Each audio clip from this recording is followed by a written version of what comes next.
pessoal, bem-vindos a mais um episódio do podcast Resficta.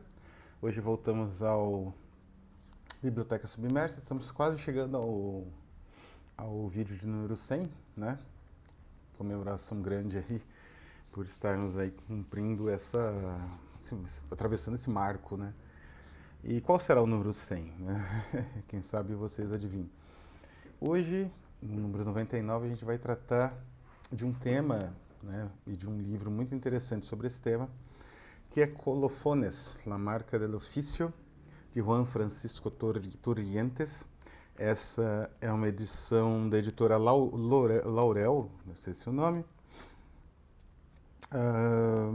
impresso em Chile, né? Não sei se é muito fácil de obter essa edição. Ela me foi um presente, né? Foi presente do nosso grande tradutor Fábio Wack.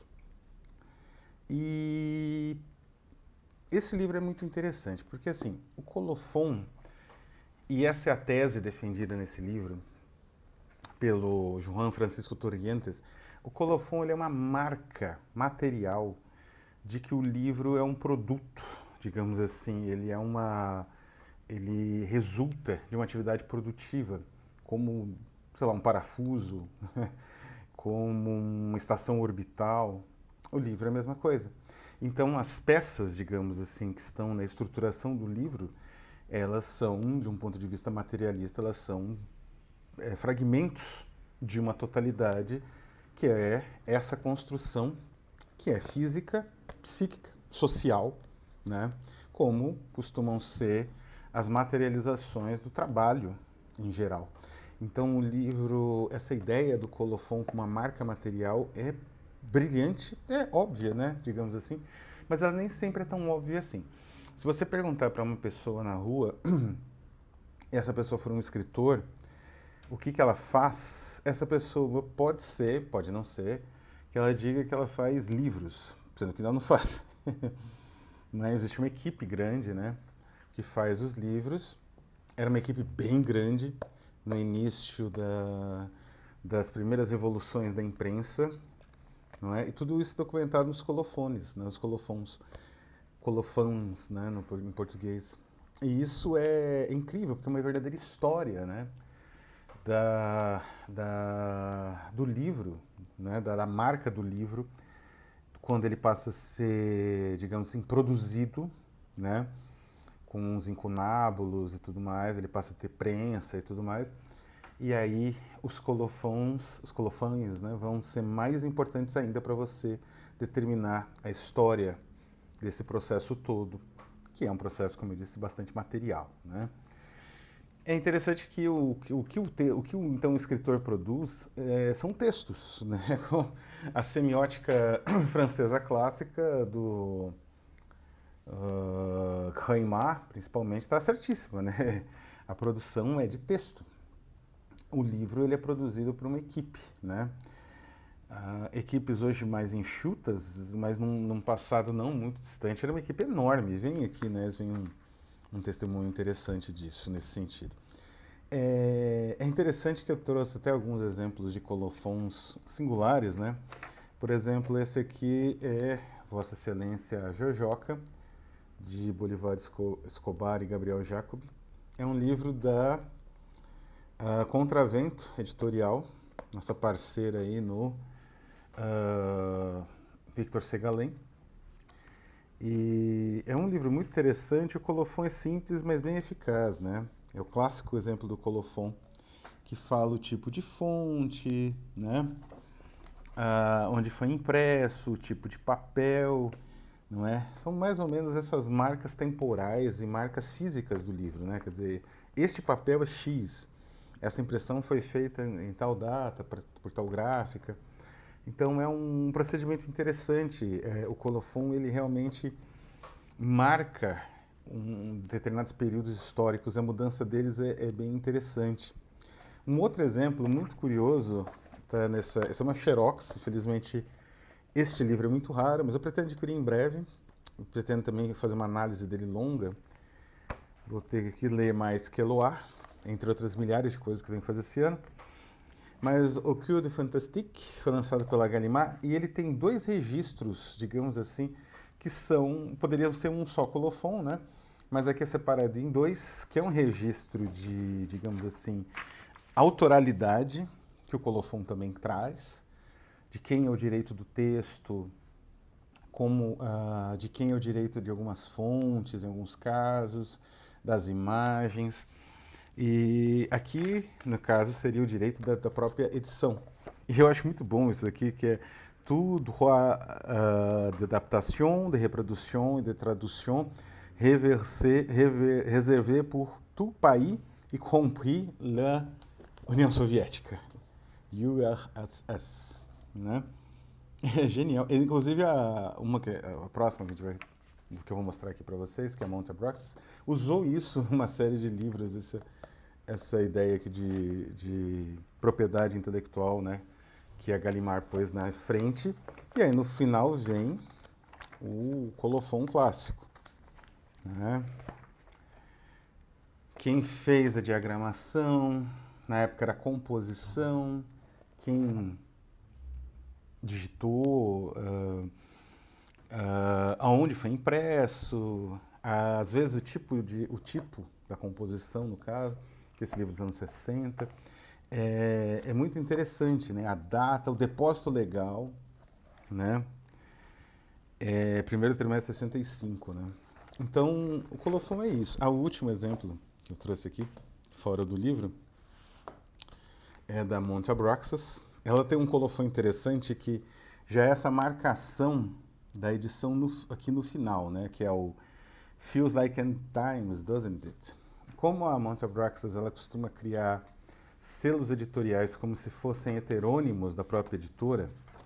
Aqui é esse livro, né, do Forrest Aguirre, The Shining House of Night. Ela tem esse colofon aqui especial de direitos e de ano de publicação, 2021, junto com aonde foi feito, né? Na Doomed House of Abraxas. Doomed House era o nome dessa série de brochuras, né? Bom, voltando então para o nosso livro, o Torrientes ele faz uma introdução muito boa, mas bem breve, inclusive, de cerca de 10 páginas, mais ou menos, em que ele fala dessa importância histórica do colofon, né? Quer dizer, como esse registro, esse espaço do livro, mais ou menos destinado aos editores, ele foi marcando a história da edição, né? Das maneiras mais diferentes possíveis e, claro, havia tendências de época para época. E aí, depois dessa pequena introdução, ele parte para uma galeria, que é um grande momento, que é a marca do ofício, propriamente dita, né? Essa aqui é a introdução, que é o grande momento do livro, não é? Por exemplo, com esse manuscrito, tem alguns manuscritos também, né? Esse é um manuscrito do pseudo Hieronymus in Quatuor Evangelia, é o Evangelho, né? Segundo Marcos. Então, os próprios manuscritos já tinham colofons dos copistas, né? Dos monges copistas. Isso é sensacional. Então, tem um Almagesto, né?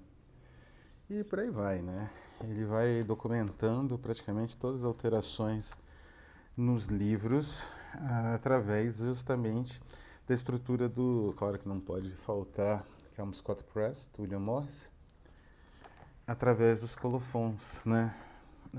Inclusive a passagem, né, do incunábulo para o livro impresso, propriamente dito, incluindo o famoso Saltério de Mens, né? Aqui ele, né, o colofão do Saltério de Mens. Então ele faz uma galeria, né? Eu acho isso um recurso muito interessante porque permite ter como eu fiz, né, uma visão muito ampla desse tipo de material. Vou arrumar aqui na cadeira. Que muitas vezes a gente não tem dessa forma, né? Em geral, é só um momento utilitário em que o editor faz alguns agradecimentos, rapapés e fala um pouco do ofício.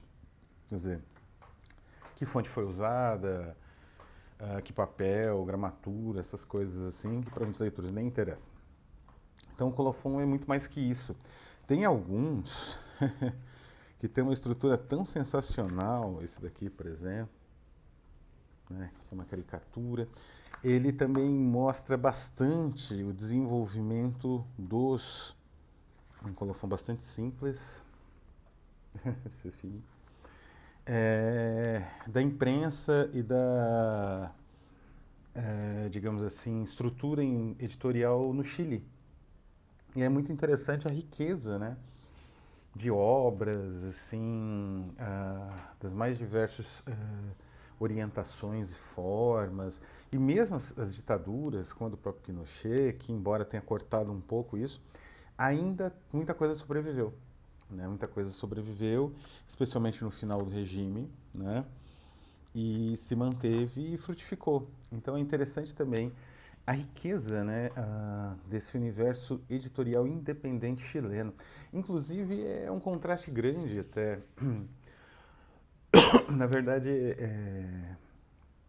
a percepção disso gera duas observações interessantes. A primeira delas é a fonte daquele enorme número de autores obscuros inventados pelo Roberto Bolanho no Literatura Nazista na América.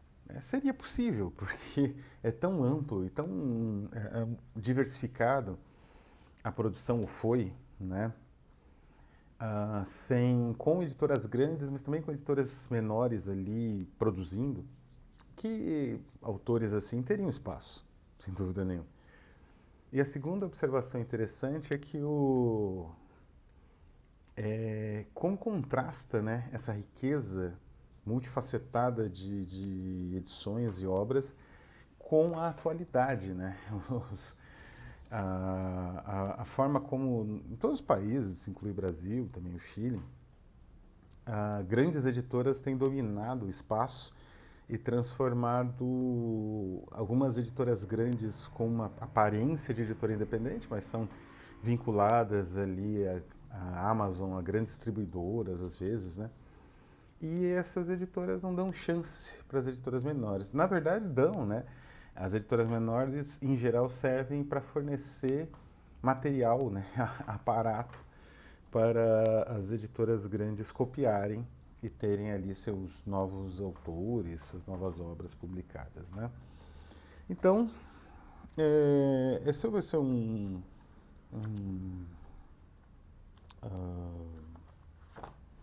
biblioteca submersa mais curto, mas a verdade é que é necessário ver, né, a qualidade desse material e a diversidade que ele apresenta aqui de editoras, né?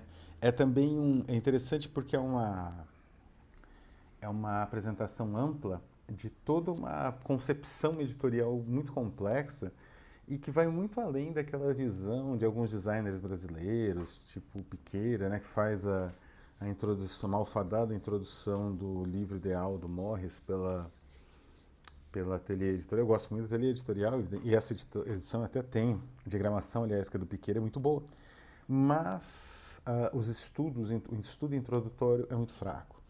E esse livro aqui prova a diversidade disso, né? Quer dizer, como você não pode dizer que essa editora era muito elitista, ela não tem influência. E por isso existe internet, existe máquina fotográfica, enfim, sempre existiu formas, né, de difusão desse material. Inclusive, é interessante no final que ele cita um acervo gigantesco para a fonte das imagens, coisa tipo Gálica, né? Até fotografia do autor, quer dizer, ele teve acesso a muita coisa aqui e fotografou e registrou para estudar depois, né?